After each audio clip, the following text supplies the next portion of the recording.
Viewers, आज जिस topic पर मैं वीडियो बना रहा हूँ ये बहुत ही इम्पोर्टेंट है, ख़ास तौर पर उन लोगों के लिए जिन्होंने German family reunion visa apply किया हुआ है। और वीडियो का टॉपिक है how to create birth certificate, यानी कि बर्थ सर्टिफिकेट आप कैसे बनवा सकते हैं।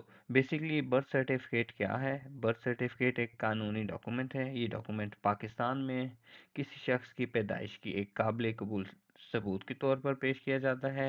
ये डॉक्यूमेंट पाकिस्तानी शहरी की वालदियत, तारीख़ पैदाइश, जाए पैदाइश का भी तयन करता है। बेसिकली पैदा होने के बाद सबसे पहला ऑफिशियल डॉक्यूमेंट जिससे आपकी शनाख्त होती है वो बर्थ सर्टिफिकेट ही है। ये डॉक्यूमेंट नादरा की तरफ से होता है, लेकिन इसको यूनियन कौंसिल इशू करती है। याद रखें यहाँ पे एक बहुत इम्पोर्टेंट ये याद रखें ये बहुत ही इम्पोर्टेंट डॉक्यूमेंट है और जर्मन एम्बेसी से बहुत संजीदगी से वेरीफाई करती है। इसलिए मेरी गुजारिश है कि बाद में किसी परेशानी का सामना करने से बेहतर है पहले ही मुनासिब तरीक़ाकार इख्तियार करके प्रॉपर तरीके से बर्थ सर्टिफिकेट बनाया जाए। मैं जो प्रोसेस आज इस वीडियो में बता रहा हूँ वो उन सब लोगों के लिए है जिनका ताल्लुक पंजाब से है, क्योंकि पंजाब के बाकी सूबों और कंटोनमेंट का प्रोसेस और फेडरल का प्रोसेस आसान है और वो मुख्तलिफ है। लेकिन पंजाब में बाई लॉज की वजह से बर्थ रजिस्ट्रेशन सर्टिफिकेट का प्रोसेस मुख्तलिफ और पेचीदा है। पंजाब में बर्थ सर्टिफिकेट के लिए रजिस्टर भी मेंटेन किया जाता है। जब बर्थ इंटर करवाई जाती है तो एंट्री उस रजिस्टर में मैनुअली तौर पर की जाती है और जो एम्बेसी का लॉयर है वो वेरिफिकेशन के लिए उस रजिस्टर में एंट्री को भी वेरीफाई करता है और उसकी तस्वीर भी लेता है एज अ प्रूफ। डिटेल्स बताने से पहले मैं अपने सब व्यूअर्स को कहना चाहता हूँ, अगर आपको मेरी वीडियोस पसंद आ रही हैं, आपको इन्फॉर्मेशन मिल रही है, तो काइंडली इस वीडियो को लाइक करें, मेरे यूट्यूब चैनल को सब्सक्राइब करें और बेल आइकन प्रेस करें। इस वीडियो को मैं 5 हिस्सों में डिवाइड करता हूँ। सबसे पहला है कि normal creation of birth certificate, registration of birth with in 60 days, यानी कि आपकी जो बर्थ सर्टिफिकेट क्रिएट किया जाए वो 60 दिन के अंदर अंदर रजिस्टर किया जाए। और उसके बाद है लेट रजिस्ट्रेशन ऑफ बर्थ, यानी कि रजिस्ट्रेशन ऑफ बर्थ सर्टिफिकेट पैदा होने के 60 दिन के बाद और 2 साल के अंदर रजिस्टर किया जाए आपकी बर्थ। और फिर उसके बाद है तीसरा लेट रजिस्ट्रेशन ऑफ बर्थ, जो रजिस्ट्रेशन बर्थ रजिस्ट्रेशन के 2 साल के बाद की जाती है।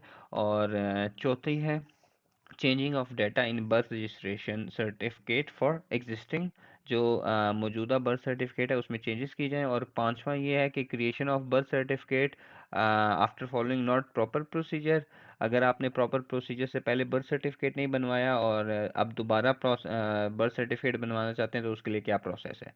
सो पहले आते हैं जी normal creation of birth certificate registration of birth with in 60 days की तरफ।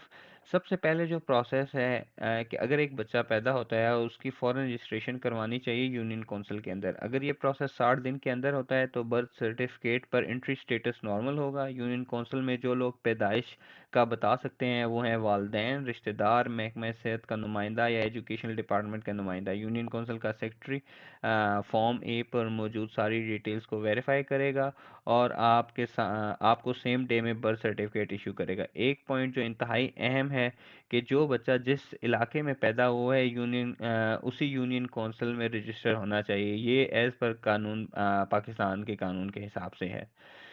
अब हम आते हैं दूसरे पॉइंट की तरफ। Late registration of birth from 60 days till 2 years, यानी कि आप अपनी बर्थ रजिस्ट्रेशन करवाएं 60 दिन बाद और 2 साल के अंदर अंदर। इसके लिए जो प्रोसेस फॉलो करना है वो है सबसे पहले फॉर्म ए फिल करें। फिर उसके बाद दरख्वास्त गुजार जो आपके बिहाफ पे अप्लाई कर रहा है, अगर आप अपने बच्चे के लिए कर रहे हैं तो आपका CNIC की कॉपी और हॉस्पिटल की तरफ से जन्म पर्ची होगी अगर हॉस्पिटल में पैदाइश हुई है। और वैक्सीनेशन कार्ड, जैसे कि आपको पता है कि पैदाइश के फ़ौरन बाद वैक्सीनेशन शुरू हो जाती है बच्चों की, तो वहाँ वैक्सीनेशन कार्ड बहुत ज़रूरी है, वो ले जाएं और उस पे नाम और तारीख़ पैदाइश दर्ज हो। और बच्चे की 2 हालिया तस्वीर और स्टैम्प पेपर पर हलफनामा कि हम किस वजह से 60 दिन के अंदर अंदर रजिस्ट्रेशन नहीं करवा सके, कोई रीज़न दे दें। और उसके बाद यूनियन कौंसिल का सेक्रेटरी फॉर्म ए पर मौजूद डिटेल्स वेरीफाई करेगा फॉर्म, और बाकी फॉर्म ए के डॉक्यूमेंट्स के साथ हेड ऑफ़ यूनियन काउंसिल को भेजेगा। Head of union council inquiry के बाद सारी डिटेल वेरीफाई करने के बाद बर्थ सर्टिफिकेट इशू करने का ऑर्डर देगा। जो चीज़ सबसे अहमियत की हामिल है वो ये है कि रजिस्टर में एंट्री रेड पेन के साथ होगी और बर्थ सर्टिफिकेट पर एंट्री स्टेटस लेट होगा।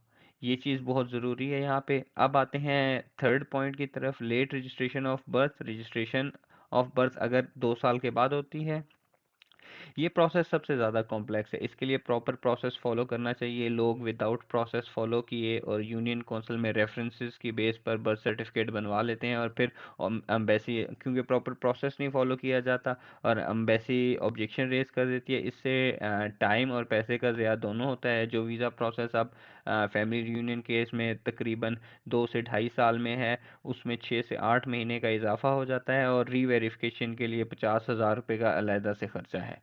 जो लीगल प्रोसेस है लेट एंट्री का, वो ये कि यूनियन काउंसिल में एप्लीकेशन दी जाए पेरेंट्स की तरफ से, या आप भी एप्लीकेशन दे सकते हैं।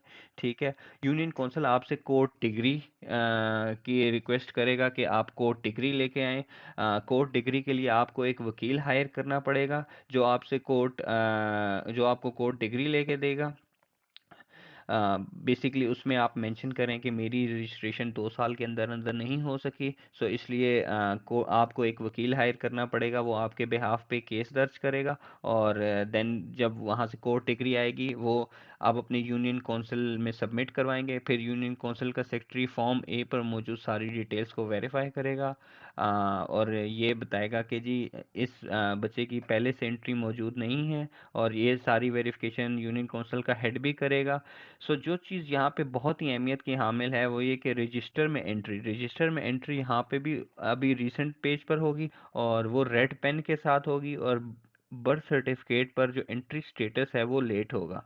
ये चीज़ बड़ी इंपॉर्टेंट है। ये चीज़ पूरा प्रोसेस फॉलो करके और रेड पेन के साथ एंट्री और बर्थ सर्टिफिकेट पे एंट्री स्टेटस जो है वो लेट होगा। ये मैं पंजाब के लिए बता रहा हूँ। अच्छा, अब हम आते हैं फोर्थ पॉइंट की तरफ।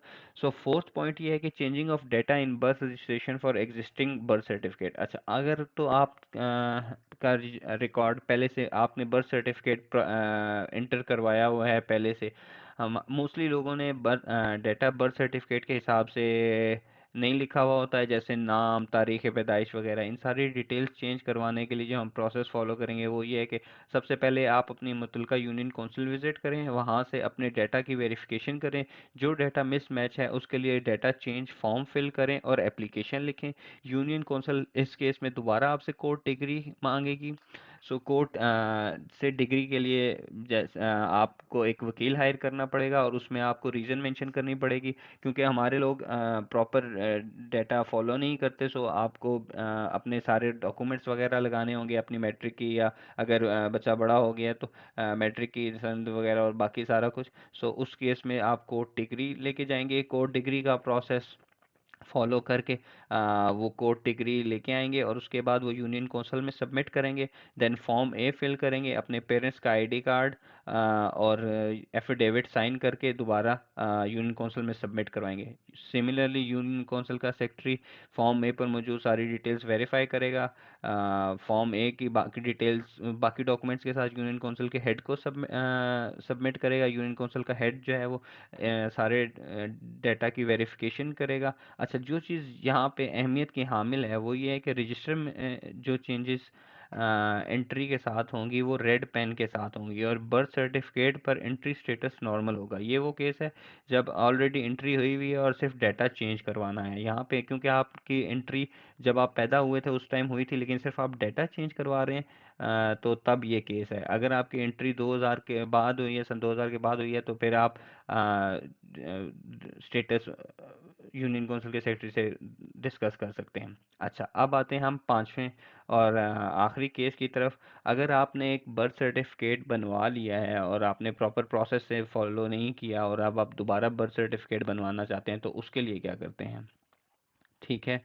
इस केस में आप सबसे पहले अपनी यूनियन काउंसिल से रब्ता करेंगे और उन्हें बताएंगे कि जी हमने जो पहले प्रोसेस पहले बर्थ सर्टिफिकेट बनवाया था वो प्रॉपर प्रोसेस फॉलो नहीं किया था। वो आपको फॉर्म ए देंगे। फॉर्म ए पे आप डिटेल अपनी मेंशन करें और कोर्ट डिग्री की रिक्वेस्ट की जाएगी। कोर्ट में केस दर्ज करेंगे और उसमें कहेंगे कि जी किसी वजह से हमने यूनियन को अपना प्रोसेस फॉलो नहीं किया और हमें हमारा प्रीवियस जो बर्थ सर्टिफिकेट है वो कैंसिल किया जाए और नया बर्थ सर्टिफिकेट इशू किया जाए।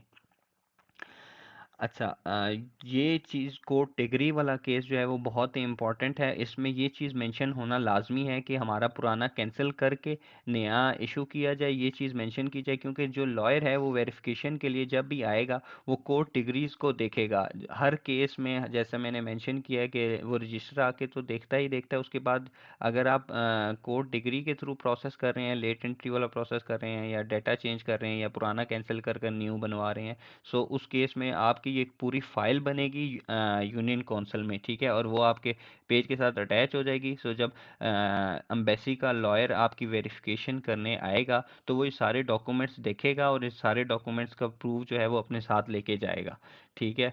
यूनियन कौंसिल का सेक्रेटरी फॉर्म ए पर मौजूद सारी डिटेल्स वेरीफाई करेगा और यूनियन कौंसिल के हेड को डॉक्यूमेंट सबमिट करवा देगा। यूनियन कौंसिल का डॉक्यूमेंट जो हेड है वो आपको जब प्रॉपर प्रोसेस हो जाएगा तो पहले बर्थ सर्टिफिकेट कैंसिल करेगा और फिर उसके बाद दोबारा इशू करेगा। इसमें सीआरएमएस नंबर भी नया होना चाहिए और सारी डिटेल्स नहीं होनी चाहिए, सीआरएमएस नंबर पुराना ना हो, क्योंकि ज़्यादातर लोग ये होता है कि पुराने सीआरएमएस नंबर के बेस पे इशू कर देते हैं।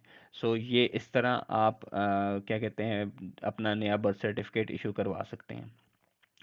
उम्मीद करता हूँ आपको मेरी वीडियो पसंद आई होगी। मेरी वीडियो को लाइक करें और चैनल को सब्सक्राइब करें, फ्यूचर में आने वाली तमाम वीडियोस को आपको नोटिफिकेशन आ सकें। शुक्रिया, अल्लाह हाफिज़।